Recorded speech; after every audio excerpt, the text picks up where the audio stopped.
In the last video that we visited together, I discussed the 5 mindsets of an entrepreneur. I also said I was going to apply them to my own business since I'm rebooting my business.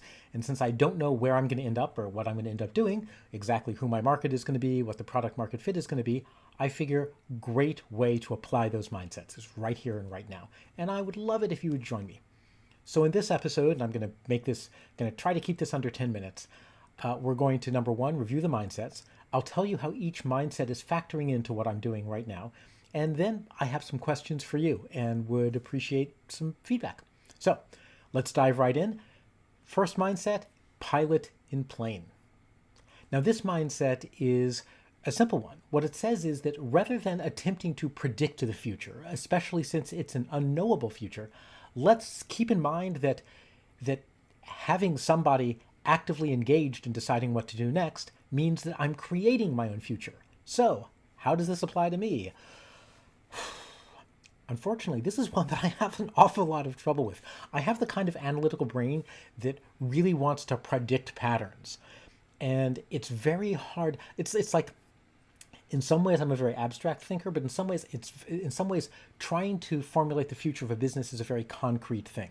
And my brain, I may intellectually understand that the very actions that I take to pursue an option will themselves open up new options, right? I get it. I understand intellectually that my being actively engaged in this journey is something that is going to change the journey. The part of me that feels comfortable with ambiguity and comfortable with where I'm going, that part of me not so much. That part of me is just sitting here going, no, you can't predict what's going to happen. Help. So, yeah, pilot and plane, that's one I struggle with. Right now, I'm struggling with it intellectually. I'll get there. I'm pretty sure that I will. The next principle is bird in hand. And what that says is you work with what you've got. So really take stock and take an inventory. In a previous episode, I discussed a little bit about what I have, which is a very varied skill set, strategic thinking as well as tactical. I'm very good at linking strategy to operations, yada, yada, yada, all that stuff. So what is the stuff that I'm doing that relies on bird in hand right now? Well, one of the things that's a really strong skill of mine, for the most part, is writing, expressing ideas, and explaining complex things. So I have decided to start making my own luck. And I believe that one of the ways you make luck is by exposing yourself to as many people as you can and engaging with them. Fortunately, there's LinkedIn. And it turns out that LinkedIn is in the process of transitioning itself from just a job hunting platform to trying to be an online business community that's a real resource for people. So I've been upping my posting. I've been posting a lot more. I've been trying to go into details about things. Chances are quite good, in fact, that you're watching this video on LinkedIn, because no one visits my YouTube channel because no one knows it exists. And what I've been discovering is I can be reasonably engaging on LinkedIn. And I've been meeting a lot of people. Almost every day I've been getting 2 to 3 connection requests. And as I've been ramping up the frequency of my posting, and by the way, I try to post only quality content. And that's another thing that in terms of bird in hand I bring to the table, which is I have reasonably high standards.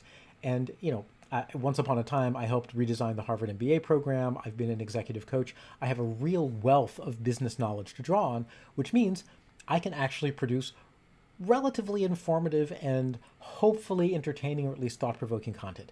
So in terms of bird in the hand, that's one of the major things that I'm doing is using my existing LinkedIn presence. And I'm going to also be posting to Twitter, but it's really LinkedIn where I'm concentrating to try to generate ideas and feedback and so on. Another thing that I have, bird in hand, is I get on great with people. So in fact, many of the people who I've done outreach to for market research on LinkedIn have started to express an interest in, maybe once you figure out what you want to do, maybe we can do something together. So it feels a lot like I really am beginning to already build, I won't say momentum, but I'm building luck. I'm building opportunity. I'm building presence. The next principle is lemonade. When life gives you lemons, make lemonade. This one's been interesting. So when I started, the first experiment that I did was thinking, I really love helping people with their careers. So I started doing some research into would people buy the idea of career acceleration.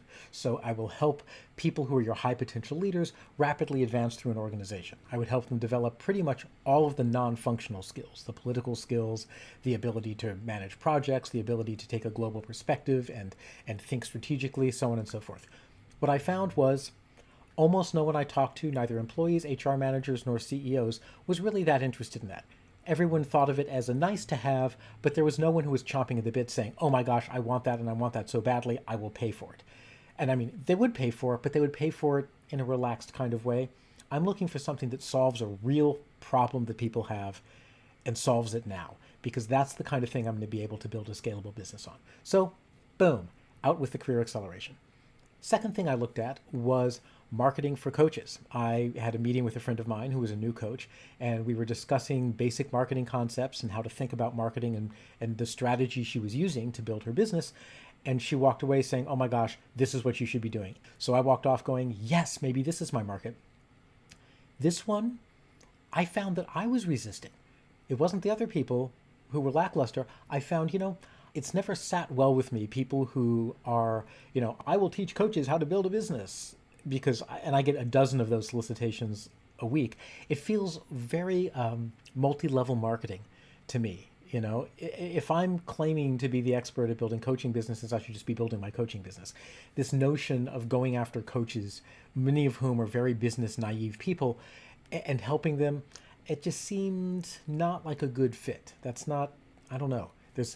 Clearly, okay, let's be clear. I'm disturbed by the multi-level app marketing aspect of that whole thing. It's so I decided not to do that. You want to talk about lemonade. One of the people that I met doing my market research was, and I were talking, and 5 minutes in, he said, from the things that you've done and your varied background, it seems like what you should be doing is helping people who want to live extraordinary lives. Teaser, that was the name of my 2012 TEDx talk, was Living an Extraordinary Life. And he said that. And what happened was my rational brain my rational brain said, open mouth, and what you're about to say is, no one would ever buy that. I don't want to be in the self-help business. I don't know how to package it. I don't know who I would sell it for. So that was what I opened my mouth to say. But what actually happened is I opened my mouth and then burst into tears. And then that analytical part of my brain went, he has burst into tears. That must mean that there is a strong emotional connection to this idea somewhere in his brain. Yes, I am that analytical. I can only tell I'm upset if I observe myself crying. So, not my most professional moment, but in terms of lemonade, I think that's a really interesting one, because I have no idea if it can be made into a business, but it's clearly something I feel very, very deeply about. So the next phase, the next experiment that I do, probably after you see this, in fact, because I'm recording this before I've taken any steps in this direction, I think my next experiment is in fact going to be in some way connected to living an extraordinary life. The next principle is Crazy Quilt. What Crazy Quilt says is be flexible, be willing to change what you're doing and where you're going on the basis of connections with other people. But there's a caveat. You only want to do this if the other people actually commit something as well. But what you're going to end up with, ultimately, is a quilt, not a real quilt, a conceptual quilt, of relationships, and it's everyone involved who's going to build whatever the thing is. But again, you only really take someone seriously if they are committing to something. In terms of Crazy Quilt, I have a few relationships that are affecting me. One is with, we've gotten along well, and who knows, there may be some opportunity for us to do something together. That could turn into something. We haven't made any commitment, so as of yet, no change of direction on my side of the table until we decide to do something that really gets us both engaged. The next person is, he appears to be a mild-mannered business person of some sort, but you get him on a Zoom call and the man is a super powerhouse. He has been doing things revolving around helping small businesses really understand every aspect of the business and create a coherent strategy, both for strategy and for operations. Great fit for the kinds of things I do. He has expressed an interest in us doing something. I expressed an interest in us doing something. And then he said, come back to me when you know what you want to do. And I was like, Urgh. So in fact, he is potentially part of my Crazy Quilt. Don't know how or don't know what yet. And of course, I need to make a decision on my end of things before we can find out if there's something he would commit to. But keep in mind, if he does commit to something, that makes him part of my quilt, and that, in some sense is the hurdle needed for me to then start making changes to my direction on the basis of the feedback and the partnership with him. Now, the third thing is a friend of mine has started a site called leaderjam.com, and it is a site that aggregates experts and allows experts to be able to present in live interactive sessions for large companies. That's been really interesting. He approached me about this, and this one we're making a mutual investment in each other. So I've already presented my Living an Extraordinary Life presentation to them. I'm going to be listed on the site as a presenter and interactor and coach and facilitator for that. And they're making an investment in helping me create my profile and get out there and do stuff. So that is, in fact, itself shaping to some degree what I do. That's another reason that I am really interested in the Living an Extraordinary Life as the next phase of the experiment, because this is one where I have at least one other player in my Crazy Quilt, and it is a player that themselves are a distribution channel, which means that me having the relationship with them could eventually lead me to lots and lots and lots of other things. Finally, there's affordable loss. Affordable loss says that rather than projecting into the future and believing you know what the future will hold and trying to raise the money to fund it, instead you decide how much money, time, and reputation you're willing to lose, right? Because if you're willing to lose it, you won't be stressed out if it looks like you're going to lose it, to get to the next phase of your project. This doesn't mean to completely build the business or to get all the way to product development or whatever. This just says, what are you willing to lose to get to the next phase of learning so that you'll know whether and in what direction to proceed. So my affordable loss, I figure I'm willing to put in about 6 weeks worth of time and effort, market research, etc., probably till the end of November. A couple $1,000s. And in terms of reputation, I don't think anything I'm doing right now is going to have any particular reputational cost. In terms of affordable loss, I have myself well bounded. That's where I am today. And that is how the 5 mindsets of an entrepreneur fit in and how I'm applying them to my own business. Now, a couple questions for you. First of all, what do you think of the cartoons that I'm using in these videos? Because I happen to be sort of a fun, bouncy kind of guy. I like the cartoons, and I've been told by people, these are not professional. You have a lot of good content. You're a very credible source. However, the cartoons undermine that. So I'm asking you, you obviously cared enough to watch through the whole video.